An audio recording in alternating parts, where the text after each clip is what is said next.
They tore down the bridge while Uncle Hank was still on it. I'm not kidding.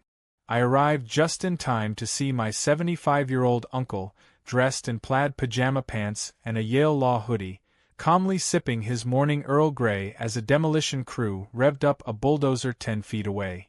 The foreman looked confused. "Sir, you need to evacuate the structure." Hank didn't even blink. "Son, this bridge has stood through 2 wars and 3 hurricanes.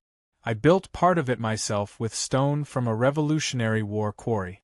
I'm not budging just because some suburban warlord with a clipboard and a superiority complex decided to throw a tantrum." That was when the bulldozer backed up and rammed through one of the side beams. I nearly leapt from my car. "Hank!" I yelled, sprinting toward the creek. But Uncle Hank just took one last sip, then stepped off the bridge like it was a Broadway exit. The whole thing collapsed behind him in a slow-motion pile of timber and heritage. He looked at me, smiled, and said, "They just declared war on the wrong federal judge." It had started with something ridiculous, as it often does. A few months earlier, a new HOA board had taken over the sleepy little community near my uncle's property. They called themselves the Neighborhood Harmony Council, which I found deeply ironic since the first thing they did was start handing out fines like Halloween candy. Suddenly, flower pots were unapproved installations, bird feeders were wildlife attractants, and kids' bikes were visual pollution. But they saved their biggest vendetta for my uncle's bridge. The bridge was a relic, hand-restored by Uncle Hank himself, and sat at the edge of his property where his land met a creek that had marked the boundary since colonial times. It wasn't even in the HOA's jurisdiction, but that didn't stop Karenna, the freshly crowned HOA president, from deciding it ruined the neighborhood aesthetic. Karenna was the kind of woman who printed out her own business cards for an unpaid position and once called animal control because a neighbor's cat looked at her aggressively. She'd tried to have the bridge condemned, citing bogus safety codes and one completely fabricated snake infestation report. Uncle Hank wasn't having it. He responded with a 3-page letter quoting federal heritage protections, municipal easement laws, and a beautifully worded paragraph explaining how the bridge had been formally listed in the State Registry of Historic Civil Engineering Site. Karenna responded with a sticker. No, really, she slapped a bright orange sticker on the bridge that said, "Scheduled for removal. HOA compliance required." Hank mailed it back to her with a note that said, "Return to sender." Unlawful nonsense. You'd think that would be the end of it. But Karenna didn't back down, she doubled down. She started sending increasingly threatening letters, each one less coherent than the last. One accused Hank of deliberate noncompliance with neighborhood beautification goals, whatever that meant. Another claimed the bridge posed a national security threat due to outdated construction. We laughed at that one for a full 10 minutes. Then came the fake demolition order.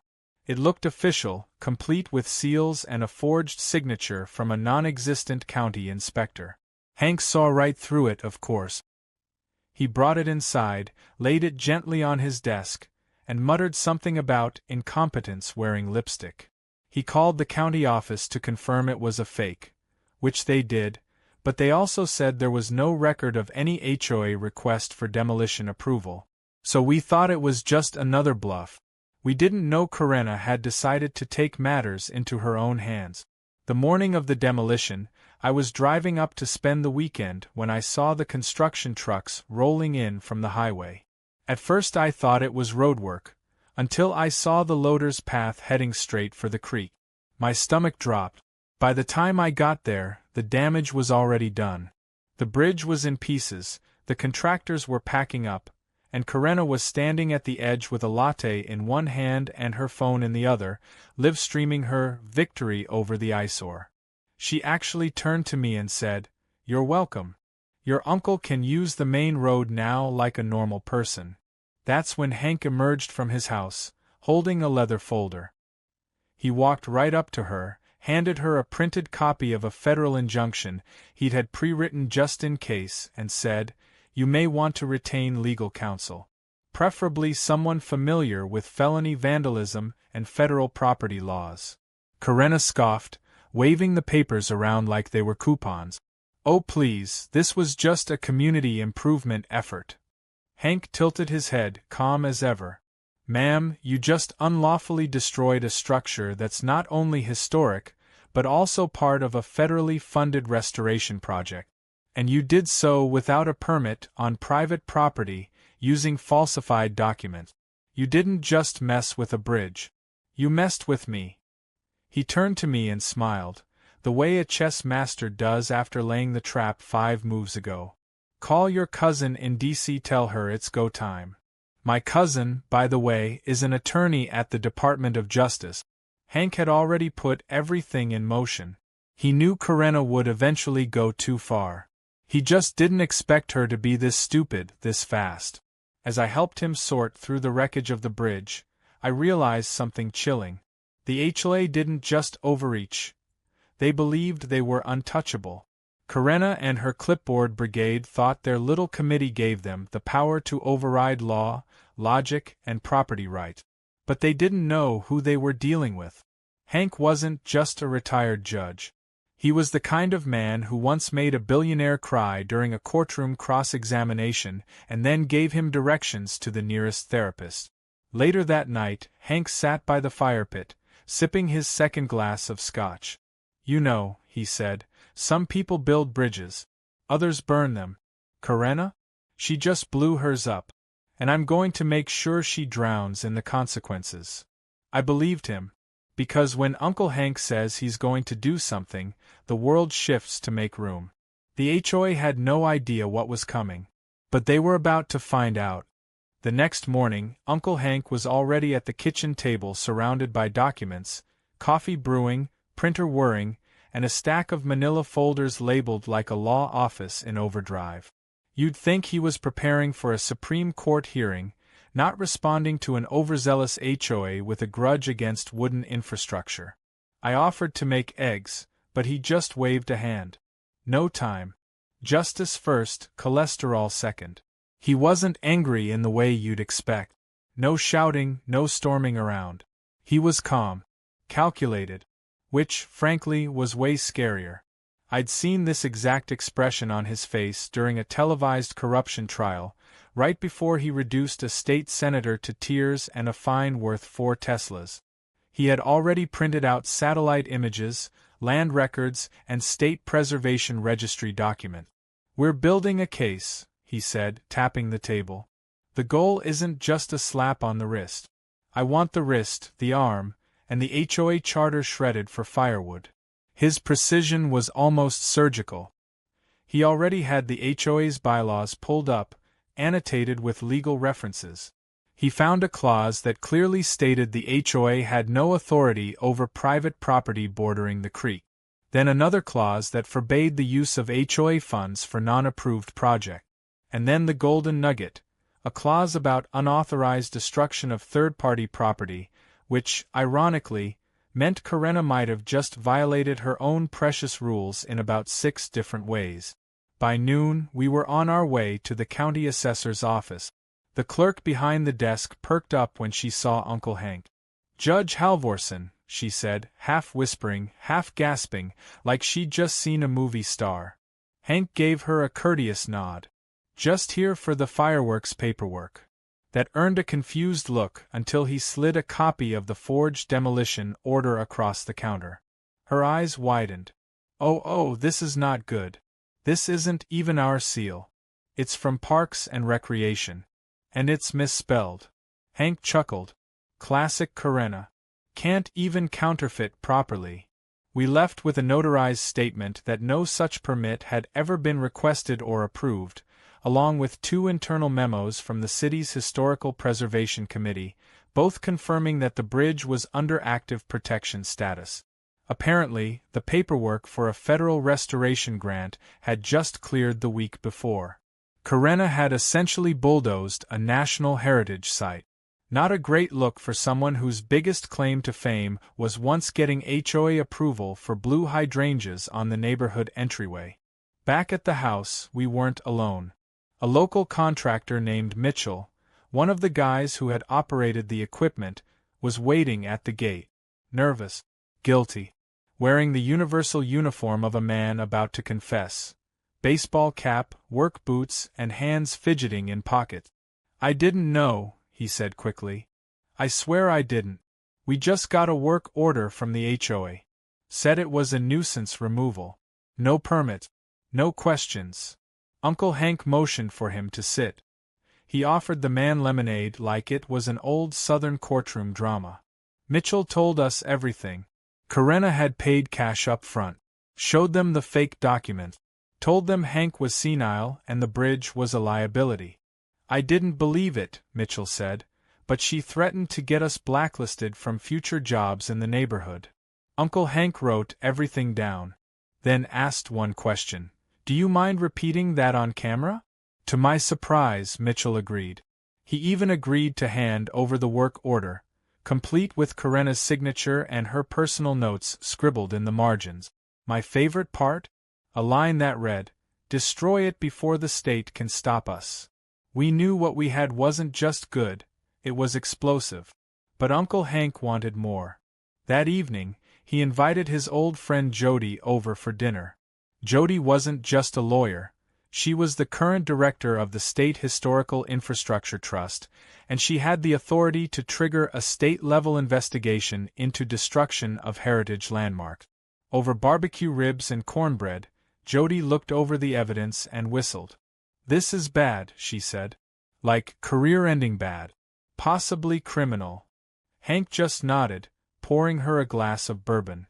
"Then we proceed with style." Meanwhile, Corinna was having the time of her life. We peeked at the HOA's private Facebook group, where she had posted triumphant photos of the bulldozed bridge, like she'd just led a military campaign. Her caption, "Eyesore eliminated. Progress." There were a few supportive comments from her usual yes-men, but the rest of the neighborhood? Not so thrilled. A post from old Mrs. Langston read, "I took my wedding photos on that bridge. You should be ashamed." Another comment simply said, "You didn't have the right. This isn't what the HOA is for." Corinna responded with a dismissive, "Y'all are overreacting. We made the neighborhood safer." Uncle Hank saw the post and chuckled. "You know what the worst kind of villain is?" he asked. "The kind who thinks they're the hero." He printed screenshots of all her social media posts, highlighting each one that could be used as evidence of premeditation.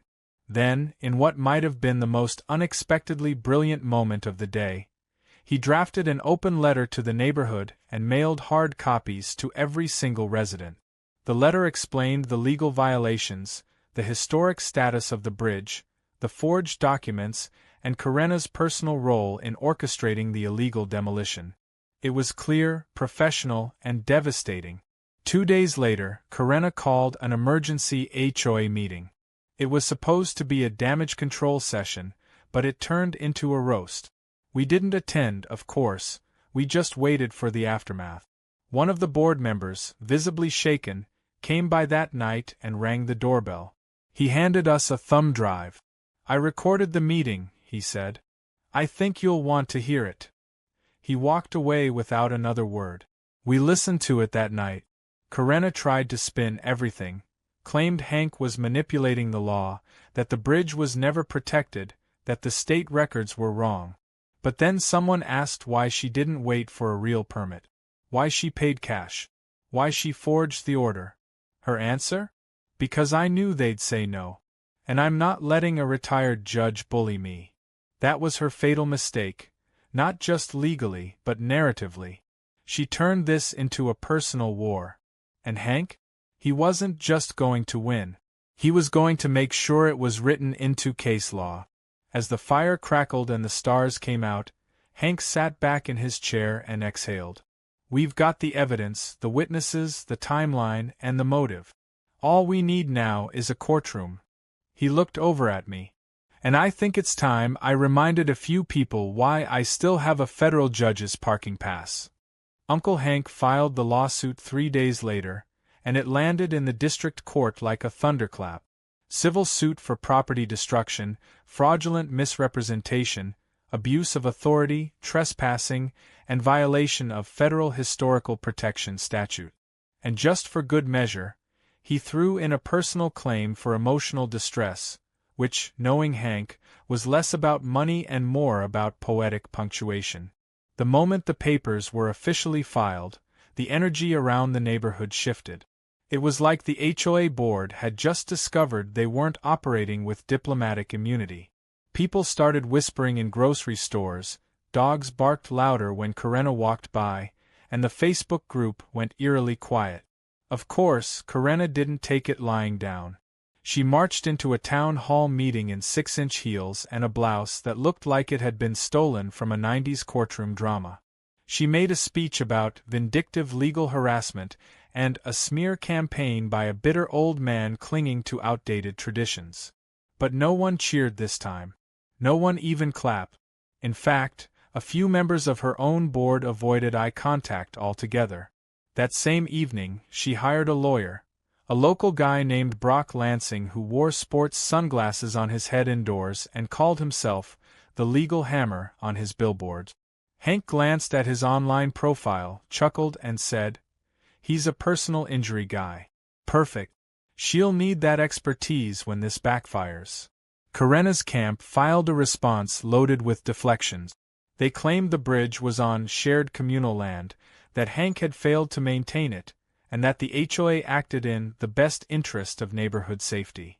There were no legal citations, no real defense, just a cocktail of arrogance, misinterpretation, and delusion. Hank barely blinked. "She just walked into a courtroom with a squirt gun and called it artillery," he said, marking up the documents with red pen like he was grading a freshman essay. The case started gaining traction.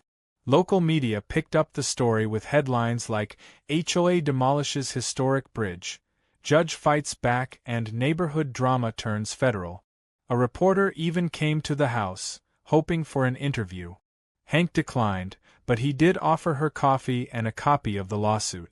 "Public record," he said. "You'll find the reading quite spirited." She nodded, then turned to me and whispered, "He's like Atticus Finch," and Clint Eastwood rolled into one. Meanwhile, Karenna began losing her grip. She called an emergency HOA session and tried to pass a motion to use HOA funds for her legal defense. This did not go over well. One elderly board member, Mr. Langston, stood up and said, "I paid $400 in dues last year to maintain the tennis court, not to defend your bridge-blasting spree." Others began questioning the legitimacy of the vote that installed her as president in the first place. Rumors swirled that she had bullied her way into the position after the former president mysteriously resigned. And when someone asked about that, Karenna snapped and accused them of being secret operatives for the plaintiff. She was unraveling, and everyone could see it. Then came the cease and desist letter.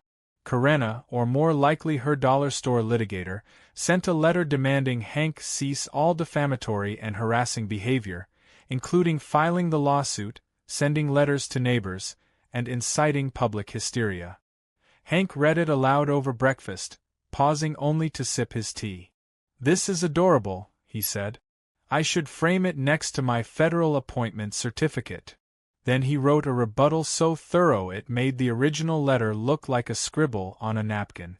In it, he detailed every falsehood, misstep, and overreach with timestamps, evidence exhibits, and direct quotes from Karenna herself. He copied it to the court. And the press. The pressure started mounting in the most unexpected places. The neighborhood's garden club disinvited Karenna from its spring luncheon. The tennis league removed her from their email chain. Even the mailman started leaving her letters at the edge of her property, as if afraid of getting roped into a subpoena. She tried to save face by holding a public Q&A on the HOA lawn, but only 3 people showed up, and one of them was just walking their dog. Then came the big twist. A state historical preservation officer named Lena contacted Hank. She'd received word from Jody about the bridge's destruction and was livid. Turns out, the bridge wasn't just protected, it had been conditionally accepted into a multi-state historical tour program set to launch the following year. Corinna had obliterated what would have been a registered landmark on a national map. Lena promised to file an official report with the state's attorney general and offered to testify in court if needed. Hank accepted with a kind of smile that made you wonder if he kept a legal hit list in his sock drawer. And just when things couldn't get worse for Corinna, they did. One of her fellow board members, a quiet man named Phil who always looked vaguely stunned by everything, came forward with a flash drive. He'd been saving Corinna's emails and voice messages, unsure of what to do with them, until now. The contents were stunning. Emails where she admitted forging the demolition order. Recordings of her saying things like, "If I wait for permits, that old goat will stall it forever, and let him sue, no judge will take his side over a woman improving her community." Uncle Hank handed those over to his legal team. Yes, he had a legal team now. Half retired, half pro bono, all dangerous. Former clerks, old colleagues, a former prosecutor who owed him a favor after a mentorship in the 90s. They weren't just building a case, they were building a precedent. Corinna tried to push back one more time. She filed a motion to dismiss on the grounds that the HOA acted in reasonable scope of their civic duties. The judge reviewing the case, a soft-spoken man named Owens who had once shared a courtroom with Hank, denied it before lunch. His reasoning was scathing. No authority, no permit, no jurisdiction, and no common sense were demonstrated in the defendant's actions. Hank read that part out loud to me twice, smiling like a kid on Christmas morning. We sat on the porch that night, watching the wind roll across the field where the bridge used to stand. Hank lit a cigar, a rare indulgence. "We're past the legal stage," he said. "This is narrative now. Everyone sees her for what she is. Now it's just a matter of tying the bow." I asked him if he thought Corinna would settle. He shook his head. "People like her don't back down. They double down. That's why they lose harder." As the moonlight bathed the property, and the quiet hum of distant traffic filled the air, it was clear the battle lines were drawn. The HOA had made a mistake. A big one. But their biggest mistake wasn't destroying the bridge. It was underestimating the man who built it. The courtroom was packed. Every seat taken, even the folding chairs brought in at the last minute. Some folks weren't even from our town. They'd driven in from neighboring counties just to watch what the local paper had dubbed the trial of the HOA tyrant. It felt less like a legal proceeding and more like a spectacle. People whispered, phones were tucked under coats recording the moment, and someone was definitely taking bets in the back. Corinna walked in flanked by her lawyer, Brock Lansing, who looked like he'd just come from a CrossFit class and hadn't read a case brief since law school. He wore mirrored sunglasses on top of his head and carried a briefcase that seemed more for show than substance. Corinna herself wore a neon power suit with shoulder pads big enough to receive satellite signals. She smiled like she was walking into a game show, not a federal courtroom. Then Uncle Hank entered. The crowd went silent. He wasn't wearing a robe, obviously, but he might as well have been. His posture, his calm expression, his slow stride, he radiated authority. He had no attorney beside him because he didn't need one. He was representing himself, and as he reached the plaintiff's table, he turned slightly toward the gallery and gave a subtle nod to the crowd. It wasn't arrogance. It was promise. This wasn't going to be a hearing. This was going to be an education. The judge presiding was Meredith Owens, a longtime friend of Hank's from the Federal Circuit days. She was fair, sharp, and known for her dry wit. As she banged her gavel to begin, she gave Hank a knowing glance, then stared down Corinna and Brock with that special kind of judicial disappointment usually reserved for people who interrupt court with ringtones. Opening arguments were brief. Brock tried to frame the whole thing as a misunderstood civic action carried out with the best intentions for neighborhood safety and harmony. Hank didn't even object. He just sat there, letting Brock dig his own rhetorical grave. When it was Hank's turn, he stood, buttoned his blazer, and spoke in a voice that somehow felt like both thunder and velvet. "This is not a case of misunderstanding," he began. It is a case of arrogance, willful ignorance, and the reckless destruction of property that carries historical, cultural, and legal significance. This is not about a bridge. It is about power. About what happens when people confuse a clipboard for a crown. Then came the witness parade. First was Mitchell, the contractor who had unknowingly demolished the bridge. He took the stand, sweating through his work shirt, and confirmed every word he had confessed earlier. He told the court he'd been misled, shown fake permits, and paid under the table in cash. Brock tried to rattle him during cross-examination, suggesting Mitchell should have known better, but Mitchell fired back, "I build decks, sir. I don't run background checks on women with latte foam mustaches yelling about neighborhood improvement." The courtroom laughed. Even Judge Owens chuckled. Next came Lena from the State Historical Office. She explained, with painful precision, just how protected the bridge had been. She listed dates, documents, pending grants, and even showed a slideshow of the bridge's history, from original sketches drawn by a Civil War-era architect to photos of schoolchildren touring it last year. When Brock tried to question the authenticity of the documents, Lena replied, "Are you seriously arguing with the state seal right now?" Brock sat down without another word. But the real drama unfolded when Karenna took the stand. She seemed composed at first, answering questions in her usual passive-aggressive tone.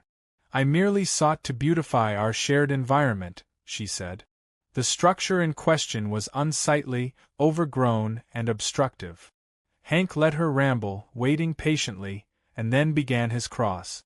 "Mrs. Penwell," he said calmly, "are you aware that the bridge you demolished was listed in the National Historical Registry?" Karenna blinked. I had my doubts about that document's validity." "Did you contact any federal or state offices to confirm your doubts?" "No, but I believed." "Did you obtain a demolition permit?" "No." "Did you consult a structural engineer to assess its safety?" "No." "Did you, in fact, use your position on the HOA to hire contractors, pay them in cash, and instruct them to destroy a bridge that was not within HOA jurisdiction?" Her silence stretched across the room like a loaded slingshot. Hank smiled slightly. "Your Honor, I have no further questions." The final blow came with the audio files from Phil, the quiet board member. Judge Owens allowed them into evidence, and the courtroom listened as Karenna's own voice filled the air. "If I wait for permits, that old goat will stall it forever. Let him sue. No judge will side with him over me. And worst of all, we get rid of the bridge, we erase his legacy. Simple." The silence that followed was volcanic. Karenna's face went pale. Her lawyer looked like he wanted to crawl under the defense table. The jury didn't even try to hide their expressions. It was over, and everyone knew it. Judge Owens recessed briefly and returned for the verdict. It was unanimous. The HOA was liable for destruction of protected federal property, trespassing, fraud, and misuse of organizational funds. Karenna was found personally responsible for fraudulent actions and ordered to pay restitution. The judgment totaled over $300,000 in damages, plus mandatory reconstruction of the bridge to its original specifications under state supervision. Karenna's name would be submitted to the state's regulatory board with a recommendation to bar her from holding any property management or organizational leadership role indefinitely. As the gavel came down, there was an eruption of clapping from the gallery. Owens banged it again to quiet them, but she didn't look angry. If anything, she looked satisfied. Karenna didn't wait for reporters outside. She ducked out a side door, followed by a camera crew and a neighbor's golden retriever who had apparently wandered into the chaos. Brock trailed behind her, muttering something about malpractice insurance. Meanwhile, Hank stood on the courthouse steps like the end of a western. He gave a short statement to the press, thanking the court, the Preservation Society, and his incredible legal team, which, to be clear, was mostly himself, his notes, and a laser printer. He didn't gloat. He didn't smirk. He just said, "Let this be a reminder that laws exist for a reason." and no amount of arrogance justifies rewriting them. That night, the neighborhood felt different. Quiet, yes, but peaceful. People were putting candles in their windows and leaving thank-you notes at Hank's mailbox. A few neighbors even offered to help rebuild the bridge, free of charge. We sat by the fire again, like we always did after long days. Hank looked at the stars, then said, "Sometimes the justice system feels like a bridge itself. Long, slow to cross, but built to carry weight. Karenna tried to blow it up. All she did was prove how much we still need it." The first beam of the rebuilt bridge went in on a crisp Saturday morning, less than 2 months after the court's ruling. But it didn't go in with just contractors and hard hats. It went in with neighbors, news crews, local school kids, and even a barbershop quartet someone had invited for ambience. Uncle Hank stood at the edge of the bank in his signature blazer and boots, overseeing the process like a general directing his troops. Only this battle wasn't about destruction, it was about restoration. It was poetic, almost absurdly so. The same people who once rolled their eyes at the old wooden bridge now carried timber across the field to help rebuild it. Someone brought coffee and donut. Someone else brought a banner that read, "The bridge that justice rebuilt." Hank chuckled when he saw it and muttered, "Bit on the nose, but I'll allow it." There was something surreal about watching the structure come back together. Every plank laid down seemed to repair not just wood, but trust. The neighborhood had shifted.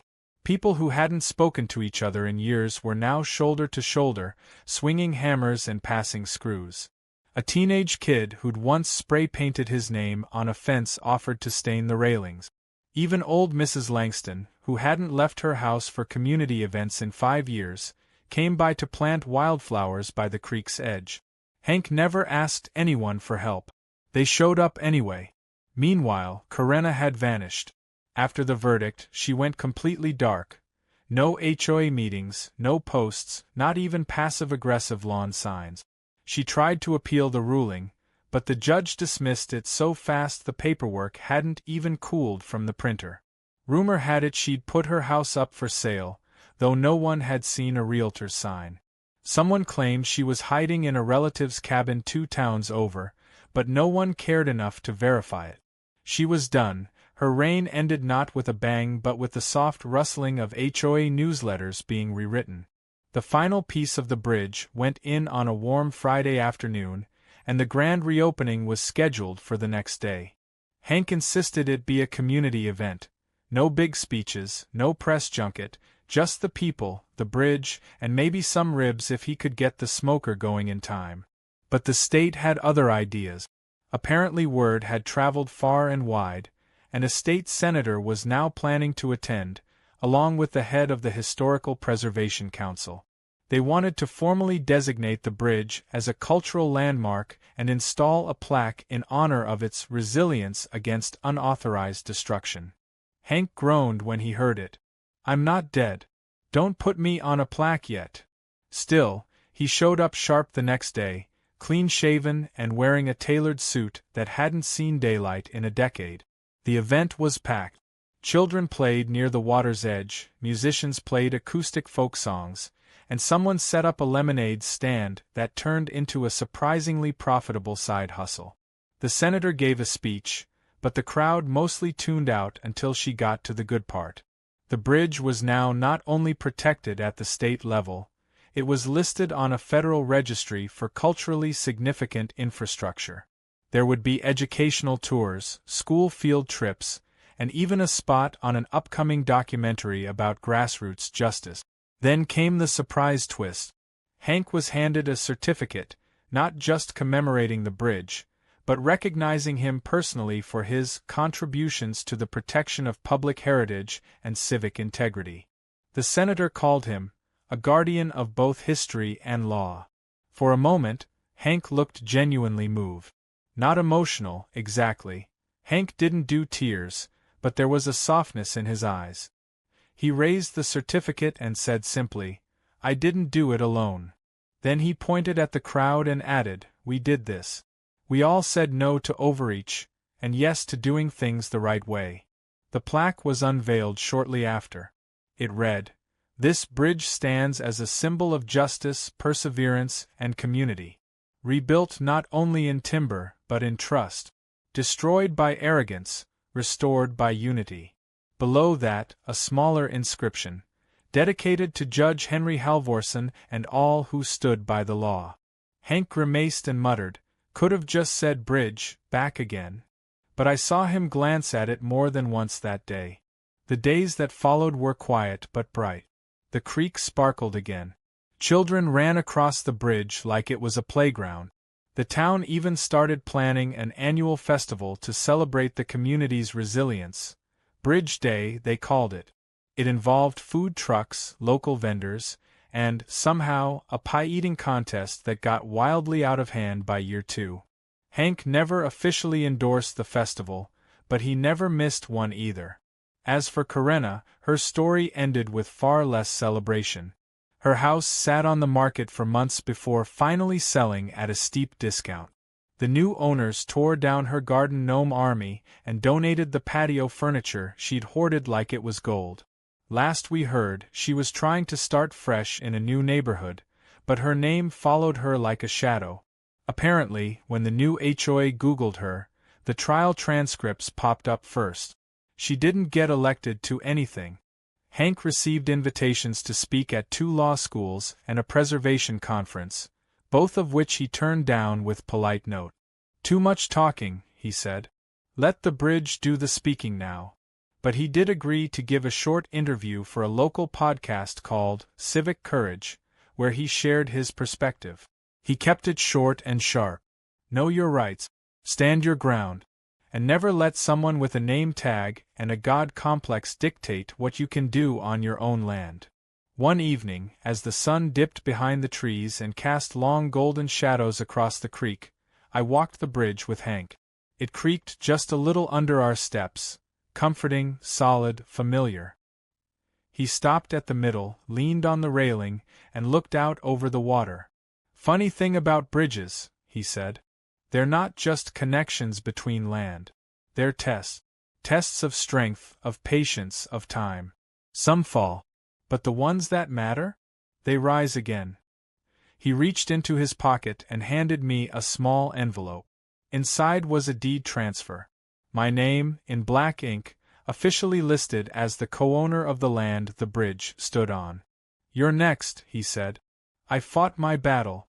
You'll know when yours comes." I wanted to say something profound, something to mark the moment. But all I managed was, "I won't let clipboard tyrants near it, I promise."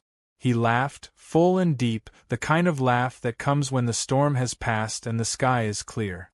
We stood there a while longer, watching the water flow beneath us, the bridge casting its shadow across both banks.